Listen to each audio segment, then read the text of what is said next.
അങ്ങനെ 2001 തെരഞ്ഞെടുപ്പിൽ തിരുവനന്തപുരം മുതൽ കാസർഗോഡ് വരെ വി എസിൻ്റെ കൂടെ കാറിൽ ഞാൻ സഞ്ചരിക്കും. അങ്ങനെ 30 ദിവസക്കാലം വി എസിനോടൊപ്പം കാറിൽ യാത്ര ചെയ്തു. അവസാനം ഇപ്പോൾ യഥാർത്ഥത്തിൽ നമ്മളിപ്പോൾ തിരിഞ്ഞു നോക്കുമ്പോഴത്തേക്ക് വി എസിനോടുള്ളൊരു അതിസ്വാതന്ത്ര്യം കൊണ്ടാണ് അങ്ങനെ ചോദിക്കാൻ തോന്നിയത്. എൻ്റെ ഒരു ലക്ഷ്യം എന്ന് പറഞ്ഞാൽ വി എസിനെ ഉപയോഗിച്ചുകൊണ്ട് അനീതിക്കെതിരായിട്ടുള്ള പോരാട്ടം, സ്ത്രീപീഡനത്തിനെതിരായിട്ടുള്ള പോരാട്ടം, ഇതിനൊക്കെ വി എസിൻ്റെ അടുത്ത് നിന്ന് മാറിയതിന് ശേഷമാണ് യഥാർത്ഥത്തിൽ വി എസിൻ്റെ ജീവിതത്തിൽ ചെലുത്തിയ സ്വാധീനം എന്ത് എന്ന് ഇന്ന് ഞാൻ തിരിച്ചറിയും. പക്ഷേ വി എസിൻ്റെ ഊർജ്ജമായിരുന്നു എന്നെക്കൊണ്ട് ഇത്രയും സമരം ചെയ്യിപ്പിച്ചതും ഇത്രയും വിട്ടുവീഴ്ചയില്ലാതെ സമരം ചെയ്യിപ്പിച്ചതും. ഇംഗ്ലീഷിൽ പറഞ്ഞ ഒരു അണ്ടർലെൻഡിങ്ങും അൺകോംപ്രമൈസിങ്ങുമായി എനിക്ക് സമരം ചെയ്യാൻ കിട്ടിയ ഊർജ്ജം. എന്നെ വഴി വെച്ച് കാണുന്ന നല്ല ശതമാനം ആളുകൾ എന്നോട് ചോദിക്കുന്നു, എന്നെ കൊല്ലുമോ, എന്നെ ഭീഷണിപ്പെടുത്തും. ഇവിടെ ഈ ആശുപത്രി ചെന്ന് നിൽക്കുമ്പോഴും എന്നോട് ആളുകൾ ചോദിക്കുന്നുണ്ട്. ഞാൻ പറഞ്ഞത് വി എസ് എച്ചാണ് മരണത്തോട് മല്ലിടുകയല്ലേ, വി എസ് എച്ചാണ് മരണത്തിനെ ആയിട്ട് പോരാടുക. പോരാട്ട വീറെന്ന് പറയുന്നത് എൻ്റെ കുടുംബത്തിൽ നിന്നും എനിക്ക് കിട്ടിയിട്ടുണ്ട്. എൻ്റെ അച്ഛൻ ചങ്ങനാശ്ശേരി ആദ്യത്തെ കമ്മ്യൂണിസ്റ്റുകാരന്. അപ്പം വി എസ് ഫൈറ്റ് ചെയ്ത പോലെയല്ല ഞാൻ ഫൈറ്റ്. വി എസിന് ഒരുപാട് സംരക്ഷണ കവചങ്ങളുണ്ട്, എനിക്ക് സംരക്ഷണ കവചങ്ങളൊന്നുമില്ല. എന്നോട് എല്ലാവരും എൻ്റെ ഭാര്യ ഉൾപ്പെടെ ചോദിക്കുന്നതാണ്, 102 വയസ്സുള്ള വി എസ് മരിക്കണ്ടേ? ഇന്നലെ ഞാൻ ഭയങ്കര ടെൻഷനായിരുന്നു എനിക്ക്. കാരണം ഇന്നലെ എൻ്റെ അച്ഛൻ്റെ ചരമവാർഷികം. എൻ്റെ അച്ഛൻ്റെ ചരമവാർഷികത്തിൻ്റെ അന്ന് വി എസിന് വല്ലതും പറ്റുമോ എന്നുള്ളതായിരുന്നു എൻ്റെ ടെൻഷൻ. പാർട്ടിക്കകത്തു നിന്നുള്ളതിനേക്കാൾ വലിയ സമ്മർദ്ദം വി എസ് നേരിട്ടുകൊണ്ടിരുന്ന കുടുംബത്തിനായിരുന്നു. അപ്പോൾ വി എസിന് ചില വീഴ്ചകൾ മകനുമായി ബന്ധപ്പെട്ടുണ്ടായി എന്നുള്ളത് ഒരു വസ്തുതയാണ്. മകൻ്റെ അച്ഛനായിട്ട് മകൻ കാണുന്നുണ്ടെങ്കിലും എനിക്ക് അങ്ങനെ കാണാൻ പറ്റില്ല. എൻ്റെ അച്ഛനായിട്ടും കൂടെ ചിലപ്പോൾ ഞാൻ വി എസ് ചേർന്ന് കാണുന്നുണ്ടെന്ന് വെച്ചു. വി എസിന് വേണ്ടി ഇത്രമാത്രം അടികുറച്ച് നിൽക്കാൻ കെ.എം. ഷാജഹാൻ ആരാണ് എന്ന് പറയുന്നൊരു ചോദ്യമുണ്ട്. വി എസ് എച്ച് മരണത്തോട് പോരടിക്കുമ്പോഴും അവിടെ പാർട്ടിക്കാരനൊന്നും വരുന്നില്ലെങ്കിൽ അതിൻ്റെ അർത്ഥം ഈ പാർട്ടി തീർന്നു എന്നുള്ളതാണ്. പക്ഷെ ഒരു വലിയ ഒരു പൊട്ടിത്തെറി ജനങ്ങളുടെ ഭാഗത്തു നിന്ന് വി എസിനോട് സ്നേഹവായ്പായിട്ട് അത് വരും എന്ന് തന്നെയാണ് എനിക്ക് ഈ ഘട്ടത്തിൽ പറയാനുള്ളതറിയും. വി എസ് ഒരിക്കലും സി പി എമ്മിൻ്റെ സ്വത്തായിരുന്നില്ല വി എസ് ഒരിക്കലും. ഇതൊക്കെ സുനാമിക്ക് മുമ്പുള്ള ഒരു നിശബ്ദതയായിട്ടാണ് ഞാനിതിനെ കാണുന്നത്. വി എസ് അച്യുതാനന്ദൻ്റെ അടുത്ത് താങ്കൾ ജോലി ചെയ്യാൻ പോകുന്നത് എന്നെ അമ്പരപ്പിച്ചൊരു കാര്യം, ഒരു സ്വകാര്യ സംഭാഷണത്തിൽ താങ്കൾ പറഞ്ഞിട്ടുള്ളൊരു കാര്യമാണ്. അപ്പോൾ സാധാരണ താങ്കളൊരു ജോലി വേണം, അല്ലെങ്കിൽ എനിക്ക് അങ്ങയുടെ കൂടെ നിൽക്കാൻ താല്പര്യമുണ്ട് എന്നുള്ളത് താങ്കൾ ജീവിതത്തിൽ ആരോടും പറഞ്ഞിട്ടുണ്ടാവില്ല. കാരണം താങ്കൾ എഡ്യൂക്കേറ്റഡ് ആയിട്ടുള്ള ഒരാളാണ്, മറ്റു പല ജോലികൾക്കൊക്കെ സാധ്യതയുള്ള ഒരാളാണ്. പക്ഷേ വി എസ് അച്യുതാനന്ദൻ്റെ അടുത്ത് ജോലി ചെയ്യണം എന്നുള്ളത് താങ്കൾക്ക് തോന്നിയ ഒരു ആഗ്രഹമാണ് കുറച്ച് നാളത്തെ ഇടപെടലുകൾക്ക് ശേഷം. എന്താണ് അത് തോന്നാനുള്ളൊരു കാരണം? അത്രമാത്രം ഇൻഫ്ലുവൻസ് ചെയ്യപ്പെട്ടത് എന്തുകൊണ്ടാണ്? താങ്കൾ എപ്പോഴെങ്കിലും അനലൈസ് ചെയ്തിട്ടുണ്ടോ? അല്ല, അതിൻ്റെ പ്രധാനപ്പെട്ട വിഷയം എന്ന് വെച്ചാൽ, ഒന്ന് ഒരു രാഷ്ട്രീയ പാരമ്പര്യമുള്ളൊരു കുടുംബത്തിൽ നിന്നാണ് ഞാൻ വരുന്നത്.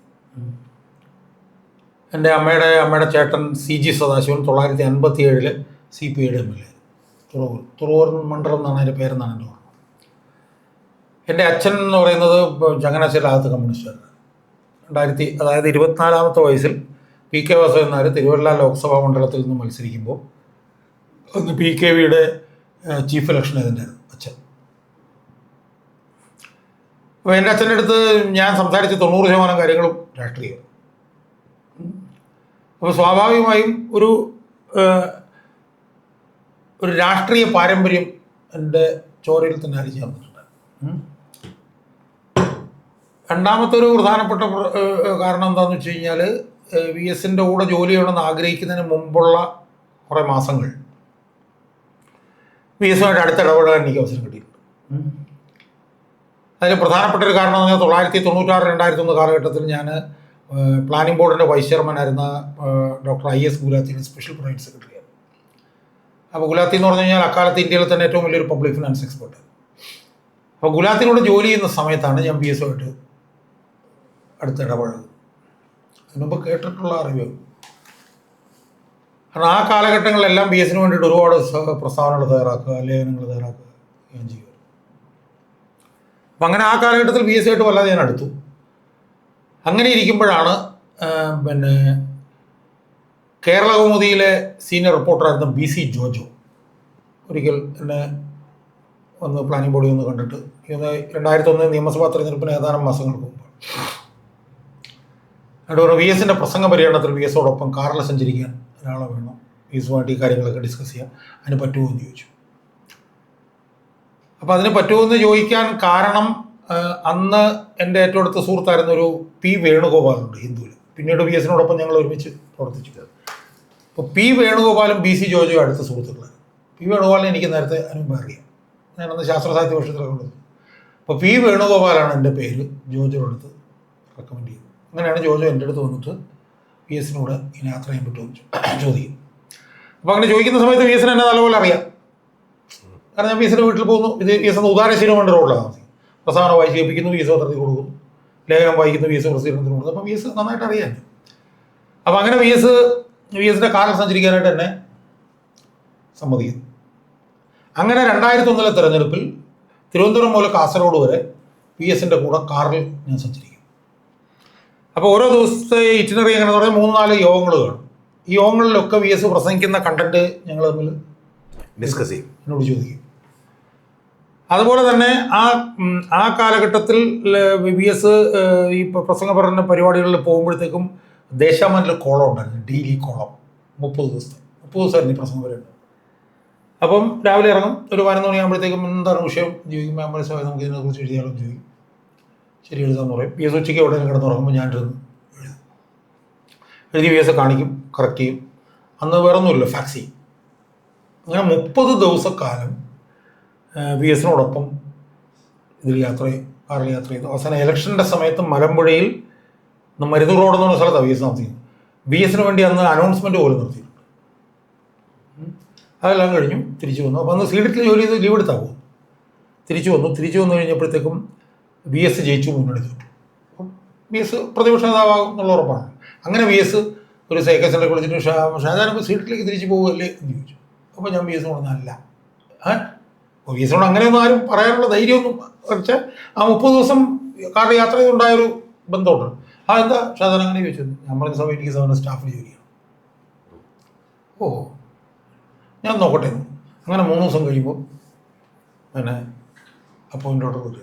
അങ്ങനെയാണ് നമ്മൾ വി എസിനോടൊപ്പം ചേരുന്നത്. അപ്പോൾ യഥാർത്ഥത്തിൽ നമ്മളിപ്പോൾ തിരിഞ്ഞു നോക്കുമ്പോഴത്തേക്ക് വി എസിനോടുള്ളൊരു അതിസ്വാതന്ത്ര്യം കൊണ്ടാണ് അങ്ങനെ ചോദിക്കാൻ തോന്നിയത്. കാരണം വി എസ് അങ്ങനെ ചോദിക്കില്ലായിരുന്നല്ലോ. കാരണം വി എസിനെ സംബന്ധിച്ചുള്ള എൻ്റെ ജോലി കഴിഞ്ഞു, ഞാൻ തിരിച്ചു പോയിക്കോട്ടെ എന്നാണ്. അപ്പോൾ യഥാർത്ഥത്തിൽ പിന്നീട് എന്തെങ്കിലുമൊക്കെ സംഭവിച്ചിട്ടുണ്ടെങ്കിൽ സംഭവിച്ചതിൻ്റെ ഒരു പ്രധാനപ്പെട്ട കാരണം എൻ്റെ ഈ ഒരു ചോദ്യമാണ് എന്ന് എനിക്ക് തോന്നുന്നു. അങ്ങനെയാണ് ഞാൻ വി എസ്. നിങ്ങളുടെ രണ്ടുപേരുടെ ജീവിതത്തിലും ഇത് വളരെ പ്രധാനപ്പെട്ട ഒരു ചോദ്യവും ഉത്തരവുമായി എന്ന് സാറിന് തോന്നിയിട്ടില്ലേ? കാരണം ഈ പറയുന്ന കാലഘട്ടം 2001 തെരഞ്ഞെടുപ്പിന് ശേഷമാണ് വി എസിൻ്റെയും പ്രതിച്ഛായ ആകെ മാറിപ്പോകുന്നത്. അപ്പം അതിനു മുമ്പ് വി എസ് പല സമ്മേളനങ്ങളിലൊക്കെ പങ്കെടുക്കുകയോ പൊതുയോഗത്തിൽ പങ്കെടുക്കുകയോ ചെയ്യുമ്പോൾ ഉള്ളതിനേക്കാൾ ഒരു പ്രതിപക്ഷ നേതാവായിരിക്കുമ്പോൾ ഇപ്പോൾ ഞാൻ എൻ്റെ ജീവിതത്തിൽ കണ്ടിട്ടുള്ള ഏറ്റവും അത്ഭുതകരമായ കാഴ്ച വൈറ്റില ജംഗ്ഷനിൽ നടത്തുന്ന ഒരു പൊതുയോഗത്തിൽ കോരിച്ചൊരിയുന്ന പെരുമഴയത്ത്, അതായത് ഇപ്പോൾ ആളുകളൊക്കെ ശരിക്കും ഒളിച്ച് വീടുകളിൽ പോലും ബുദ്ധിമുട്ടിയിരിക്കുന്ന ഒരു സമയത്ത് പോലും ആളുകൾ വി എസ് വരാനും വി എസിൻ്റെ പ്രസംഗം കേൾക്കാൻ വേണ്ടി കാത്തു നിൽക്കുന്ന വി എസ് ഉണ്ട്. അത്തരത്തിലുള്ളൊരു ട്രാൻസ്ഫോർമേഷൻ നടന്നിട്ടുള്ള പീരീഡുകളിലാണത് ഒന്ന്. രണ്ടാമത് ഇപ്പോൾ സാറിൻ്റെ ജീവിതത്തിലാണെങ്കിലും സാറിൻ്റെ ജീവിതം ആകെ മാറ്റിമറിച്ചൊരു ചോദ്യമായിട്ടാണ് ഞാൻ വ്യക്തിപരമായി അതിനെ കാണുന്നത്. കാരണം സാറിൻ്റെ ജീവിതത്തിലും പിന്നീട് ഉണ്ടായിട്ടുള്ള എല്ലാ സംഭവങ്ങൾക്കും കാരണം വി എസ് എന്ന് പറയുന്ന ഒരു ഫാക്ടർ സാറിൻ്റെ അകത്തേക്ക് കടന്നു വന്നതാണ്. അപ്പോൾ അത് സാർ എപ്പോഴെങ്കിലും അനലൈസ് ചെയ്തിട്ടുണ്ടോ? അത് എങ്ങനെയാണ് സംഭവിച്ചത്? എത്രത്തോളം എന്തുകൊണ്ടാണ് സാറിന് ഈ 1 മാസത്തെ ഇൻഫ്ലുവൻസിൽ സാർ ഇപ്പോൾ അതിനു മുമ്പ് പല രാഷ്ട്രീയക്കാരെ കണ്ടിട്ട് പല നേതാക്കന്മാരെ കണ്ടിട്ട് പക്ഷെ അവരോടൊപ്പം വർക്ക് ചെയ്യണം എന്നൊരിക്കലും തോന്നിയിട്ടില്ല. അപ്പോൾ അത് രാഷ്ട്രീയവും വ്യക്തിപരവുമായിട്ടുള്ളൊരു ഇമോഷണലി കൂടിച്ചേർന്നിട്ടുള്ള ഒരു അനുഭവം അല്ലേ? സാർ എപ്പോഴെങ്കിലും അത് വിലയിരുത്തിയിട്ടുണ്ടോ എന്നാണ് ചോദിച്ചത്. അല്ല, ഞാൻ യഥാർത്ഥത്തിലുണ്ടോ ഞാൻ ഈ ബി എസിൻ്റെ കൂടെ ജോലി ചെയ്ത കാലമൊന്നും ഞാൻ അങ്ങനെ വിലയിരുത്തിയിട്ടില്ല. കാരണം നമ്മളൊരു ഒരു ഒരു പാറ്റേണിൽ നമ്മളങ്ങ് പോവുക. ഇപ്പോൾ ഉദാഹരണത്തിന് ഇപ്പോൾ ഞാനിപ്പോൾ ഈ അനീതികൾക്കെതിരായിട്ട് സമരം ചെയ്യുന്നു, അങ്ങനെ അങ്ങ് പോകുന്നു. അങ്ങനെയാണ് ഞാൻ പോയിക്കൊണ്ടിരിക്കുന്നത്. പക്ഷേ ചില പ്രത്യേക ഘട്ടങ്ങൾ ഞാനിപ്പോൾ ഒന്നുകൂടി വ്യക്തമായിട്ട് ചോദിക്കാതെ, ഇപ്പോൾ സാറിൻ്റെ ജീവിതത്തിൽ പോലും ഏറ്റവും വലിയൊരു കാലഘട്ടമാണത്. കാരണം അതിനുശേഷം ഇപ്പോൾ സാറൊരു കുറച്ച് ദിവസങ്ങൾ അകാരണമായി പിടിച്ച് പിണറായി സർക്കാർ ജയിലിലിട്ടു. പിണറായി പോലെ കേരളം കണ്ട ഒരുപക്ഷെ ഇപ്പം സാറ് വിയോജിച്ചാൽ കരുത്തനായിട്ടുള്ള ഒരു എന്ന് പറഞ്ഞാൽ കരുത്ത് ഏത് തരത്തിലോ അത്തരത്തിലുള്ള ഒരാളുടെ ശത്രുത സാറ് പിടിച്ചു പറ്റുന്നു.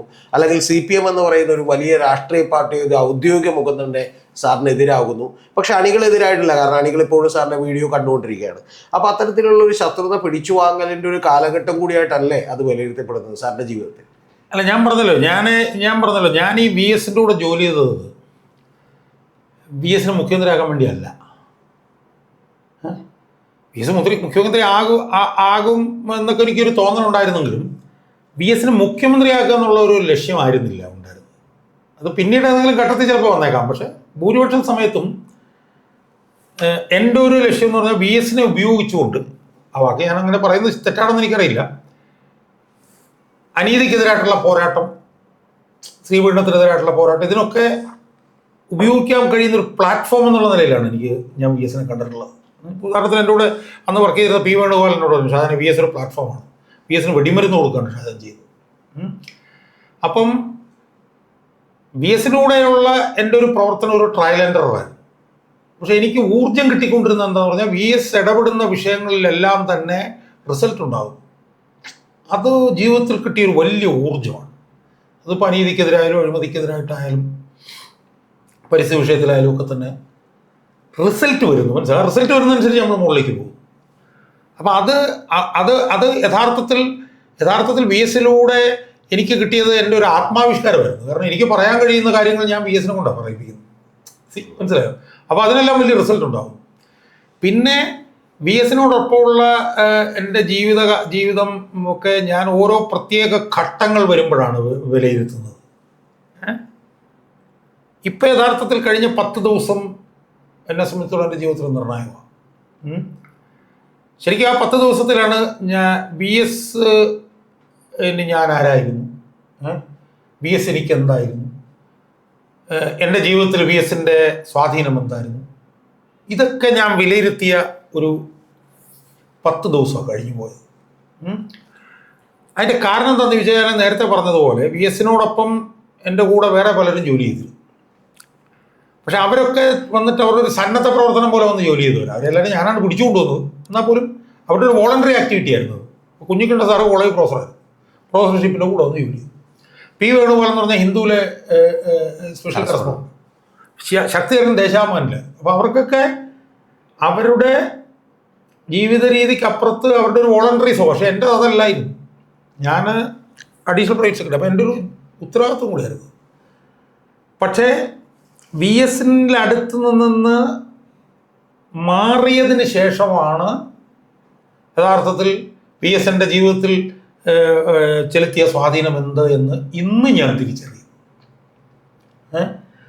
ഞാൻ വി എസിൻ്റെ അടുത്ത് പോകുന്നതിന് ശേഷമുള്ള 20 വർഷക്കാലത്തിനിടയിൽ എൻ്റെ ഊർജം വി എസ് ആയിരുന്നു എന്ന് ഈ 10 ദിവസമുള്ള ഞാൻ തിരിച്ചറിയുന്നു.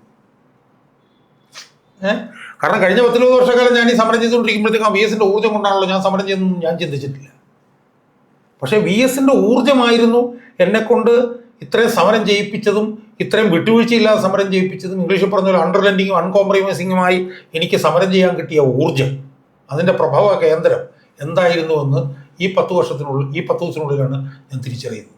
അത് തിരിച്ചറിയുന്നതെന്ന് പറഞ്ഞു കഴിഞ്ഞാൽ വി എസിൻ്റെ കാലം കഴിഞ്ഞാൽ എനിക്കിത്ര ഊർജ്ജം കിട്ടുമോ എന്നൊക്കെ ഉള്ള ഭയം വരെ എനിക്ക് പല ഘട്ടങ്ങളിലും ഉണ്ടായി. അപ്പം അവിടെ നിന്നാണ് ഞാൻ വി എസുമായിട്ടുള്ള ബന്ധം, ഞാൻ ആലോചിക്കുമ്പോൾ 10-75 വർഷം ഉണ്ടായിരുന്ന ജി എസിൻ്റെ സംഭവബഹുലമായ ജീവിതത്തിൽ 5 വർഷം മാത്രമാണ് ഞാൻ വി എസുമായിട്ട് ഒരുമിച്ച് ജീവിച്ചത്. ആ ഒരുമിച്ച് ജീവിച്ച സമയത്ത് പോലും ഒരിക്കലും വ്യക്തിപരമായൊന്നും വി എസിൻ്റെ അടുത്തൊന്നും സംസാരിച്ചിട്ടില്ല. എന്നിട്ട് പോലും ഞാൻ ഇത്രയും കാലം റിലൻലെസ് ആയി നിന്ന് എന്നോട് പലരും ചോദിക്കും, നിങ്ങൾ ഇവിടെ ചോദിച്ചിട്ടുണ്ട് ഈ ഗോകുലം ഗോപാലനെതിരെ പോയിട്ട് എന്തോ എന്നെ വഴി വെച്ച് കാണുന്ന നല്ല ശതമാനം ആളുകൾ എന്നോട് ചോദിക്കുന്നു, എന്നെ കൊല്ലുമോ, എന്നെ ഭീഷണിപ്പെടുത്തും. ഇവിടെ ഈ ആശുപത്രി ചെന്ന് നിൽക്കുമ്പോഴും എന്നോട് ആളുകൾ ചോദിക്കുന്നതാണ്. അപ്പം അത്രയും ഭീഷണികളും കാര്യങ്ങളും എല്ലാം ഉണ്ടായിട്ടും എനിക്ക് റിലൻലെസ് ആയിട്ട് നിന്ന് ഫൈറ്റ് ചെയ്യാൻ കഴിഞ്ഞിട്ടുണ്ടെങ്കിൽ അത് 5 വർഷക്കാലം കൊണ്ട് വി എസ് അച്യുതാനന്ദൻ എനിക്ക് പകർന്നു തന്ന ഊർജ്ജമായിരുന്നുവെന്ന് ഈ കഴിഞ്ഞ 10 ദിവസം കൊണ്ട് ഞാൻ വിലയിരുത്തും. ഇപ്പോൾ ഉദാഹരണത്തിന് വി എസ് അച്യുതാനന്ദൻ ആശുപത്രി കൊണ്ടു. അപ്പോൾ ഞാനിപ്പോൾ ഒരു വീഡിയോ ചെയ്തപ്പോൾ ഞാൻ പറഞ്ഞത് വി എസ് അച്യുതാനന്ദൻ മരണത്തോട് മല്ലിടുകയല്ല ചെയ്യുന്നത്. വി എസ് അച്യുതാനന്ദൻ മരണത്തിനെ ആയിട്ട് പോരാടുകയാണ് ചെയ്യുന്നത്. മനസ്സിലായി? നീ ഇവിടെ മരണം, എൻ്റെ അടുത്തേക്ക് മരണം വരണ്ട എന്നാണ് വി എസ് പറഞ്ഞുകൊണ്ടിരിക്കുന്നത്. കാരണം 102 വയസ്സുള്ള മനുഷ്യൻ്റെ നെഞ്ചത്തേക്ക് 1.5 മണിക്കൂർ എന്തോ CPR എന്ന് പറഞ്ഞിങ്ങനെ ഇടി കൊടുത്തു കഴിഞ്ഞപ്പോൾ വി എസിൻ്റെ ഹൃദയം വീണ്ടും സ്പന്ദിക്കുക. ഇതിനു മുമ്പ് വി എസിൻ്റെ കെട്ടിനി നിന്ന് പോയിട്ടുണ്ട് 2-3 മണിക്കൂർ നേരം. അപ്പം വി എസ് ഇപ്പോഴും സമരത്തിലാണ്. മനസ്സിലായോ? കാരണം 102 വയസ്സുള്ള മനുഷ്യൻ അതാണ് അയാൾ ഒരു പോരാളിയാണെന്ന് പറയാൻ കാര്യം. മനസ്സിലായി? പോരാളി. അതുകൊണ്ടാണ് അയാൾ മരണത്തോട് ഇപ്പോഴും പോരടിക്കുക. അപ്പം വി എസിൻ്റെ ആ പോരാട്ട വീറിൻ്റെ എത്രയോ ഒരു ചെറിയ ശതമാനമാണ് എനിക്ക് കിട്ടിയിരിക്കുന്നത്. കാരണം വി എസിനോട് ജോലി ചെയ്തവരെല്ലാം പിരിഞ്ഞു പോയപ്പോഴും വി എസിൻ്റെ വഴിയിൽ കൂടി ഇപ്പോഴും പോകാനുള്ള നിയോഗം ഉണ്ടായിട്ടുള്ളത് എനിക്ക് മാത്രമാണ്. അത് വി എസ് ചെയ്തത് വി എസിൻ്റെ ലെവലിൽ, ഞാൻ ചെയ്യുന്നത് എൻ്റെ ലെവലിലാണെന്നേ ഉള്ളൂ. പക്ഷെ ഇപ്പോഴും വി എസ് തെളിച്ച വഴിയിൽ കൂടി ഞാൻ പോകുന്നുണ്ടെങ്കിൽ ആ പോകുന്നതിനുള്ള ഊർജം എനിക്ക് വി എസിൽ നിന്നാണ് കിട്ടിയതെന്നുള്ളത് ഈ 10 ദിവസത്തിനുള്ളിൽ. കാരണം ഈ 10 ദിവസം എന്നെ സംബന്ധിച്ചിടത്തോളം ഭയങ്കര പരീക്ഷണ ഘട്ടമായിരുന്നു.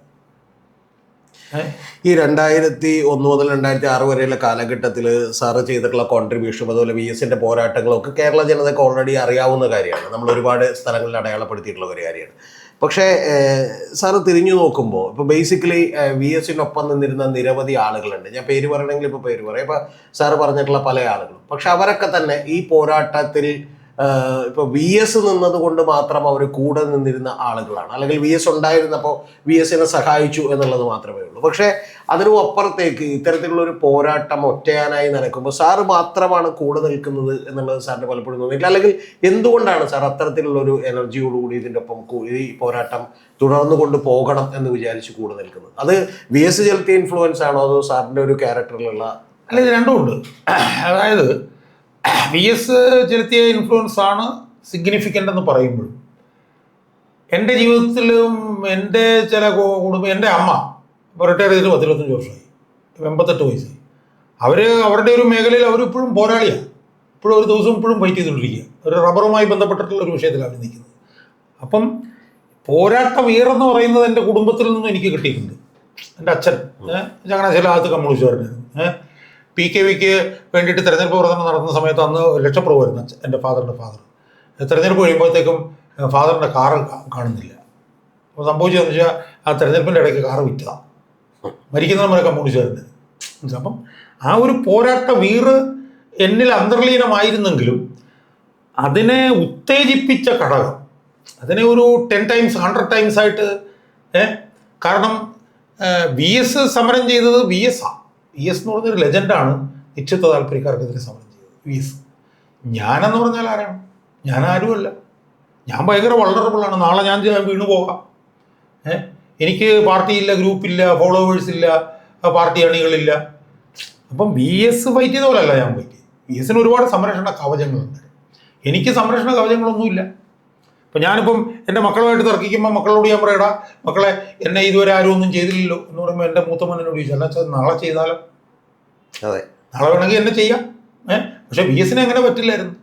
അപ്പം ഇത്രയും വൾണറബിൾ ആയിട്ടുള്ളൊരു വഴിയിൽ കൂടെ പോലും എനിക്ക് റിലൻലെസ് ആയി പോകാൻ കഴിയുന്നുണ്ടെങ്കിൽ എന്തെങ്കിലും ഒരു എനർജി എവിടെയെങ്കിലും വേണ്ടേ?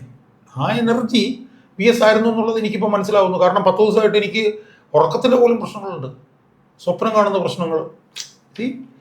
മനസ്സിലായി? അപ്പം അതൊരു വല്ലാത്തൊരു എന്തോ ഒരു സോഴ്സ് ഓഫ് എനർജിയാണ്. ആ എനർജിയാണ് എന്നെ നയിച്ചതെന്ന് ഞാൻ ഇപ്പം മനസ്സിലാക്കുന്നു. ഇതുവരെ ഞാൻ മനസ്സിലാക്കി. അല്ല, ഞാനിത് ചോദിക്കാനുള്ള കാര്യം സാറിന് തന്നെ അറിയാവുന്നത് വി എസിൻ്റെ മകനടക്കം അല്ലെങ്കിൽ മറ്റ് കൂടെ നിന്ന ആളുകളടക്കം പലതരത്തിലുള്ള വിട്ടുവീഴ്ചകൾക്കും പിന്നീട് തയ്യാറാവുകയും അവരൊക്കെ തന്നെ ഒരു അധികാരത്തിൻ്റെ സൗകര്യങ്ങളൊക്കെ തേടിപ്പോവുകയും ചെയ്തു എന്നുള്ള വലിയ ആരോപണങ്ങളുണ്ട്. പക്ഷെ അങ്ങനെ ആരോപണങ്ങൾ ഉള്ളപ്പോൾ പോലും സാർ അതിലൊരു വിട്ടുവീഴ്ച ചെയ്തിരുന്നില്ല എന്ന് പറഞ്ഞാൽ ഒരാളിൽ വി എസ് പത്രത്തോളം ഡീപ്ലി ഇൻഫ്ലുവൻസ് ചെയ്തു എന്ന് ചോദിച്ചിട്ടുണ്ടെങ്കിൽ സത്യത്തിൽ ഇപ്പോൾ ഒരു ചോദ്യം സാറോട് ചോദിച്ചപ്പോൾ ഒരിക്കൽ സാറ് ബ്രേക്ക് ചെയ്തിട്ടുള്ള ഒരു ചോദ്യം ഏഷ്യാനെറ്റിലുണ്ട്. അതായത് ആരായിരുന്നു വി എസ് നിങ്ങൾക്ക് എന്നുള്ളത്. എനിക്ക് പോലും സാറിനോട് ഇപ്പോൾ പലപ്പോഴും നിരവധി തവണ ഇൻട്രാക്ട് ചെയ്തിട്ട് പോലും എനിക്ക് മനസ്സിലാക്കാൻ പറ്റാത്തൊരു കാര്യമാണ്. ഇപ്പോൾ കഴിഞ്ഞ 10 ദിവസങ്ങളായി സാറ് ഹോസ്പിറ്റലിൽ തന്നെയാണ്. 23-ാം തീയതിക്ക് ശേഷം അവിടെ നിന്ന് സാറ് ഒരു 15 മിനിറ്റ് പോലും മാറി നിൽക്കാൻ സാർ ഇഷ്ടപ്പെടുന്നില്ല. രാത്രി ആവുമ്പോൾ മാത്രമാണ് വേറെ നിവൃത്തിയൊന്നും ഇല്ലാത്തതുകൊണ്ട് വീട്ടിലേക്ക് വരുന്നത്. സ്വാഭാവികമായിട്ടും ഇത്തരത്തിൽ ഒരു വിട്ടുവീഴ്ചയും ചെയ്യാത്ത ഒരാളായി, അതായത് ഏതാണ്ട് ഇപ്പോൾ വി എസ് തുടർന്നു വന്നിരുന്ന പോരാട്ടങ്ങളിൽ വി എസ് ഒരു തരത്തിലുള്ള വിട്ടുവീഴ്ചയും ചെയ്തിരുന്നില്ല. സാറ് ഞാനുമായിട്ടുള്ള പേഴ്സണൽ സംഭാഷണങ്ങളിൽ സാറ് പറഞ്ഞിട്ടുണ്ട്, ഇപ്പോൾ ഒരു ആളോട് ഇപ്പോൾ കുഞ്ഞാലിക്കുട്ടിയോട് നിയമസഭയിൽ വെച്ച് കണ്ടിട്ട് പോലും ഐസ്ക്രീം പാർലർ പെൺവാണിഭ കേസിലെടുത്ത നിലപാടിന്റെ പേരിൽ VS ഒരിക്കലും ഒന്ന് കൈ കൊടുക്കാൻ പോലും തയ്യാറായിട്ടില്ല എന്ന് പറയുന്ന ഒരു കാര്യമുണ്ട്. അപ്പോൾ ഉമ്മൻചാണ്ടിയുടെ കുടുംബവുമായി ബന്ധപ്പെട്ട് തന്നെ വലിയ ആരോപണങ്ങൾ ഉന്നയിക്കും. ഒരു തരത്തിലുള്ള കോംപ്രമൈസുകളും ഇല്ലാതുള്ള വിമർശനങ്ങളാണ് മരുമകനടക്കം പല ആളുകളുടെ കാര്യത്തിൽ ഉയർത്തിയിട്ടുള്ളത്. അപ്പോൾ അത്തരം കാര്യങ്ങളിൽ സാർ എങ്ങനെയാണ് അത്രത്തോളം ഒരാളെ 5 കൊല്ലം കൊണ്ട് ഇൻഫ്ലുവൻസ് ചെയ്യപ്പെടുക എന്നുള്ള ഒരു അത്ഭുതത്തിൻ്റെ പുറത്താണ് ഞാൻ ആ ചോദ്യം ചോദിക്കുന്നത്. അല്ല, അത് ഒരു വിശദീകരണമില്ലാത്തൊരു ചോദ്യമാണ്. കാരണം അത് വളരെ ഈ സെൻസിബിളായിട്ട് ചോദ്യം. 10-25 വർഷത്തെ ജീവിത കാലഘട്ടത്തിൽ ഒരു 5 വർഷം നമ്മൾ കൂടുന്നത്. അല്ല, അതിപ്പോൾ ഇപ്പോൾ സാറിനെ പോലുള്ള ആൾ പോലും ഇപ്പോൾ IS ഗുലാത്തിയെ കണ്ടിട്ടുണ്ട്, നിരവധി പ്രമുഖരായിട്ടുള്ള നേതാക്കന്മാരെ കണ്ടിട്ടുണ്ട്, AKG സെൻറ്ററിലെ ബ്രാഞ്ച് അംഗമായിരുന്നു, സ്വാഭാവികമായിട്ടും നിരവധി ആളുകളുമായിട്ടൊക്കെ ഉണ്ട്. പക്ഷേ അവരോടൊന്നുമില്ലാത്ത രീതിയിൽ എന്ന് പറഞ്ഞിട്ടുണ്ടെങ്കിൽ അത്രത്തോളം ഒരു ലോയലാവുക എന്ന് പറയുന്നതാണ് അത്ഭുതം. അതാണ് ചോദിച്ചു. അല്ല, ഞാൻ പറഞ്ഞില്ല, അത് എനിക്കും വിശദീകരിക്കാൻ പറ്റാത്ത പല ഘടകങ്ങൾ അതിനകത്തുണ്ട്. ഉദാഹരണത്തിന് ഞാൻ അച്യുതാനന്ദനോട് വെച്ച് കൂടുന്നതിന് മുമ്പ് എൻ്റെ ജീവിതത്തിൽ ഞാൻ ഏറ്റവും കൂടുതൽ സഹകരിച്ചിട്ടുള്ള ഡോക്ടർ തോമസ് ഐസക്. ഞാൻ CDCയിൽ പഠിക്കുന്ന സമയത്തൊക്കെ എനിക്ക് 10-20 വർഷക്കാലം അയാളുടെ ഏറ്റവും വലിയ ശിഷ്യനായിരുന്നു. പക്ഷേ അയാളൊന്നും എൻ്റെ ജീവിതത്തിൽ ഒരു സ്വാധീനം ചെലുത്തിയിട്ടില്ല. മനസ്സിലായി? എൻ്റെ ജീവിതത്തിൽ ഏറ്റവും കൂടുതൽ സ്വാധീനം ചെലുത്തിയിട്ടുള്ളത് എൻ്റെ ഇപ്പം 102 വയസ്സ് ആണല്ലോ VS. എന്നോട് എല്ലാവരും എൻ്റെ ഭാര്യ ഉൾപ്പെടെ ചോദിക്കുന്നതാണ് 102 വയസ്സുള്ള VS മരിക്കണ്ടേ? അപ്പം 102 വയസ്സുള്ള GVS മരിക്കണ്ടെന്ന് ഞാൻ എന്തിനാ ആഗ്രഹിക്കുന്നു എന്നുള്ള ചോദ്യം ഒരു വലിയ ചോദ്യമാണ്. VS കുറിച്ച് പറയുമ്പം ഞാൻ ഭയങ്കര ഇമോഷണൽ ആകുന്നു. VS കുറിച്ച് ആരോട് പറഞ്ഞാലും ഞാൻ ഇമോഷണൽ ആകുന്നു. ഞാനാണെങ്കിൽ എനിക്ക് ഭയങ്കര മനക്കെട്ടിയുള്ള ഒരാളാണെന്ന് എന്നെ സ്വയം വിലയിരുത്തുന്ന ഒരാളാണ്.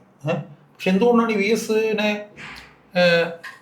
കുറിച്ച് ഓർക്കുമ്പോൾ ഇമോഷണൽ ആകുന്നുള്ളത് എനിക്ക് എത്ര ആലോചിച്ചിട്ടും മനസ്സിലാകുന്നില്ല. കാരണം എൻ്റെ ഓർമ്മ ശരിയാണെങ്കിൽ ഞാൻ VS 2011 ശേഷം കണ്ടിട്ടില്ല. 2011 മുമ്പ് എന്നാണ് എനിക്ക് 2006-ലോ 2007-ലോ 2008-ലോ ഒക്കെ ആയിരിക്കും ചിലപ്പോൾ അവസാനം കണ്ടിട്ടുള്ളത്. എന്ന് പറഞ്ഞാൽ VS ഞാൻ കണ്ടിട്ട് എത്ര ആളെ ഇല്ലേ? VS ഞാൻ കാണണമെന്ന് ആഗ്രഹിച്ചിട്ടില്ല. കാരണം എനിക്ക് സുഖമില്ലാത്ത VS വെച്ചാൽ എനിക്ക് VS കാണാനായിട്ട് എനിക്കൊരു മടി ഉണ്ടായിരുന്നത് VS മകനോട് എനിക്ക് അത്ര യോജിപ്പല്ല. അതുകൊണ്ട് ഞാൻ വീട്ടിൽ പോയിട്ടില്ല. പിന്നെ VS 2019 മുതൽ VS സുഖമില്ല. അപ്പോൾ സുഖമുള്ള VS കാണാൻ എനിക്ക്, സുഖമില്ലാത്ത VS കാണാൻ എനിക്ക് താല്പര്യമില്ല. ഇന്നിപ്പോൾ അവിടെ ആശുപത്രിയിൽ നിൽക്കുന്ന പലരും VS ആളാണ്, ഞാൻ VS തലയിൽ കൊട്ട ചുമന്നുകൊണ്ട് നടക്കുന്നവരാണ് എന്നൊക്കെ അവകാശവാദം ഉന്നയിക്കുന്ന ആളുകൾ അവിടെ ആശുപത്രിയിൽ എൻ്റെ കണ്ണിൻ്റെ മുമ്പിൽ കൂടെ അങ്ങോട്ടും ഇങ്ങോട്ടും പോകുന്നുണ്ട്. എനിക്ക് അങ്ങനത്തെ ഒരു അവകാശവാദമില്ല. ഞാൻ VS കൊണ്ടു നടക്കുന്ന ആളാണെന്ന് ഞാൻ പറയുന്നില്ല. പക്ഷേ ഈ VS തലയിൽ കൊണ്ടു നടക്കുന്നു എന്ന് പറയുന്ന ആളുകളുടെയൊക്കെ മനസ്സിൽ നിന്ന് VS യഥാർത്ഥത്തിൽ പോയി കഴിഞ്ഞു എന്നുള്ളതാണ് വസ്തുത. അവർ VS ആളുകളാണെന്ന് പറയുമ്പോൾ അവർക്ക് കിട്ടുന്നൊരു സുഖമുണ്ടല്ലോ, ആ സുഖത്തിനാണ് അവരവിടെ നിൽക്കുന്നത്. പക്ഷേ VS മനസ്സിൽ കൊണ്ടു നടക്കുന്ന കുറച്ച് ആളുകളെ കാണും. അതിലൊരാൾ ഞാനായിരിക്കും എന്നെനിക്ക് ഉറപ്പാണ്. അപ്പം അതുകൊണ്ട് VS എന്തുകൊണ്ടാണ് എൻ്റെ ജീവിതത്തിൽ ഇത്രയും സ്വാധീനം ചെലുത്തിയത് എന്ന് ചോദിച്ചാൽ അതിന് ഒരു മറുപടി എനിക്ക് യഥാർത്ഥത്തിൽ ഇല്ല. മനസ്സിലായില്ലേ? കാരണം വ്യക്തിപരമായിട്ട് ഞങ്ങൾ സംസാരിച്ചിട്ടില്ല. വ്യക്തിപരമായിട്ടൊക്കെ സംസാരിക്കുമ്പോഴാണല്ലോ നമ്മൾ അടുക്കുന്നത്. പക്ഷെ വ്യക്തിപരമായി ഒരിക്കലും സംസാരിച്ചിട്ടില്ലെങ്കിലും എൻ്റെ അച്ഛനും അമ്മയെക്കാളും ഒക്കെ ഞാൻ ഇമോഷണൽ ആവുന്നോ എന്ന് എനിക്ക് തോന്നിയിട്ടുണ്ട്. ഇന്നലെ ഞാൻ ഭയങ്കര ടെൻഷനായിരുന്നു എനിക്ക്. കാരണം ഇന്നലെ എൻ്റെ അച്ഛൻ്റെ ചരമവാർഷികമായിരുന്നു. എൻ്റെ അച്ഛൻ്റെ ചരമവാർഷികത്തിൻ്റെ അന്ന് VS വല്ലതും പറ്റുമോ എന്നുള്ളതായിരുന്നു എൻ്റെ ഒരു ടെൻഷൻ. അതെന്തായാലും സംഭവിച്ചില്ല. അപ്പം അതുകൊണ്ട് ജീവിതത്തിൽ പല ചോദ്യങ്ങൾക്കും മറുപടി ഇല്ലാത്തതുണ്ടാവുമല്ലോ. അതിൽ മറുപടി ഇല്ലാത്തൊരു കാര്യമായിരിക്കും എന്നാണ് എനിക്ക് തോന്നുന്നത്. പക്ഷേ എന്നെ അത്ഭുതപ്പെടുത്തുന്ന കാര്യം എനിക്കും തന്നെ ഒരു ഉത്തരവില്ല. എന്തുകൊണ്ടാണ് ഞാൻ ഈ മനുഷ്യനെക്കുറിച്ച് ഓർക്കുമ്പോൾ ഇത്രയും വികാരഭരിതനാവുന്നത്? എന്തിനും ഞാൻ രാവിലെ മുതൽ വൈകിട്ട് വരെ ഇവിടെ വന്നിരിക്കുന്നു? ഇന്നലെ ഞാൻ അവിടെ ഇരുന്നപ്പോഴാണ്, ഞാൻ ആശുപത്രി ഇരുന്നപ്പോഴാണ് ഞാൻ ഇത്തിരി ഉറങ്ങിയത്. പക്ഷെ എനിക്ക് വീട്ടിൽ ഉച്ചയ്ക്ക് കിടന്ന് ഉറങ്ങാൻ പറ്റില്ല. പക്ഷെ എനിക്ക് ആശുപത്രി വന്നിരിക്കുമ്പോൾ ഞാൻ ഉറങ്ങും. എന്താണ് ഈ മനുഷ്യനിൽ ഞാൻ കാണുന്നത് എന്ന് ചോദിച്ചാൽ എനിക്ക് അതിനൊരു മറുപടിയില്ല. ഈ 2006 VS അച്യുതാനന്ദൻ എന്ന് പറയുന്ന ഒരു സർക്കാർ അധികാരത്തിലേക്ക് വരുമ്പോൾ സാറിൻ്റെ ഒരു മനോഭാവം എന്തായിരുന്നു? കാരണം അതിനു മുമ്പുള്ള 5 കൊല്ലങ്ങളിൽ പ്രതിപക്ഷ നേതാവ് എന്നുള്ളതൊക്കെ വലിയ പങ്ക് വഹിച്ചിട്ടുള്ള സാറിനെ സംബന്ധിച്ചോളം സാറ് ഭരണത്തിലേക്ക് വരുമ്പോൾ VS അതിൽ പോലും കോംപ്രമൈസ് ചെയ്യേണ്ടി വന്നു. എന്ന് പറഞ്ഞാൽ KM ഷാജഹാനെ ഒരിക്കലും ഇതിലേക്ക് എടുക്കാൻ പറ്റില്ല എന്ന് പറയുന്ന പാർട്ടിയുടെ തിട്ടൂരത്തിന് VS വഴങ്ങുന്ന ഒരു കാഴ്ചയാണ് നമ്മൾ കണ്ടിട്ടുള്ളത്.